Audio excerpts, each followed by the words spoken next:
Mon fils, ne méprise pas la correction, l'éducation du Seigneur, et ne perds pas courage lorsqu'il te reprend.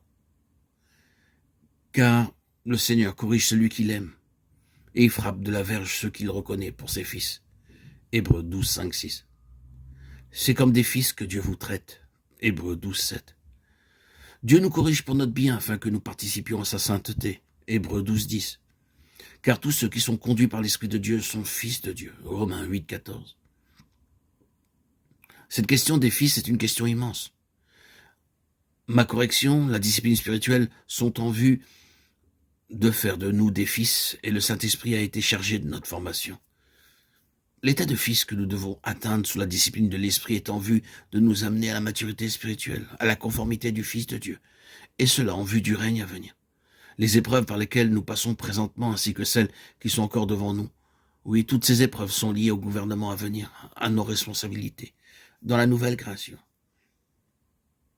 Il est donc évident que le dessein de Dieu en nous ne peut être atteint que si nous laissons le soin au Saint-Esprit de l'accomplir.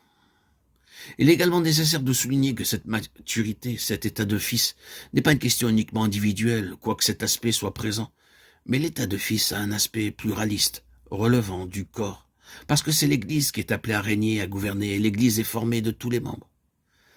Il y a un antagonisme farouche contre la formation spirituelle de tel enfant de Dieu. Et l'ennemi a son regard sur tous les lieux où les croyants se rassemblent sous l'autorité de Christ. Il en connaît la valeur, il sait aussi quel danger cela représente pour son royaume. C'est pourquoi il agit pour détruire, si cela lui est possible, ces témoignages. C'est à travers un tel conflit, une telle lutte, que Christ est formé en nous par le Saint-Esprit, qui forge son caractère et sa mentalité en les faisant pénétrer de plus en plus profondément en nous. C'est ainsi que nous devenons des gens marqués par la lutte. Les valeurs combatives ne se développent qu'à travers ce vaste conflit. Nous avons tous, les uns les autres, qui sommes engagés dans cette lutte en raison de notre prise de position pour Christ à faire face à l'ennemi. Ce combat de nature spirituelle implique et nécessite des hommes et des femmes spirituels. C'est une lutte d'esprit à esprit. Aussi le croyant engagé dans un tel conflit doit être constamment fortifié dans l'homme intérieur par la vie demeurant unie au Seigneur, ressuscité et glorifié.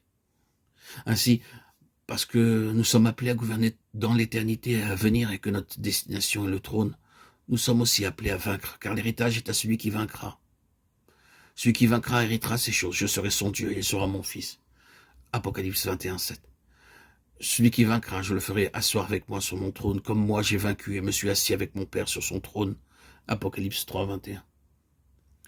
Ceci est l'explication de la nécessité de la discipline et de notre éducation spirituelle sous la conduite du Saint-Esprit, afin de parvenir à la maturité, à cet état de fils. Il y a, c'est évident, beaucoup de choses douloureuses et pénibles liées à cette formation de Christ en nous. Mais le dessein de Dieu implique que nous passions par les voies de Dieu. David ne parvint pas de suite sur le trône, bien que Dieu l'avait oint afin qu'il soit un roi pour lui. Ce n'est qu'après 15 années de préparation entrecoupées de toutes sortes d'épreuves au cours desquelles l'homme naturel connut le brisement que le Seigneur l'amena sur le trône. Il fallut qu'il apprenne sous la puissante main de Dieu à être conduit et dirigé par son cœur intègre et ses mains intelligentes. Et ce qu'il avait appris à travers toutes ses souffrances et sous cette discipline avait un but, celui de faire de lui un vase formé et structuré par l'Esprit de Dieu, capable de prendre soin et de conduire le troupeau de Dieu, son héritage. Il en est ainsi pour nous, qui devons marcher dans les voies de Dieu en vue de notre formation pour les responsabilités dans les âges à venir. Mais souvenons-nous que nous aurons à passer par toutes sortes d'épreuves. Nous serons testés en bien des circonstances. C'est un tel peuple que Dieu veut aujourd'hui, un peuple de fils prêts à se laisser conduire, pas à pas dans ses voies.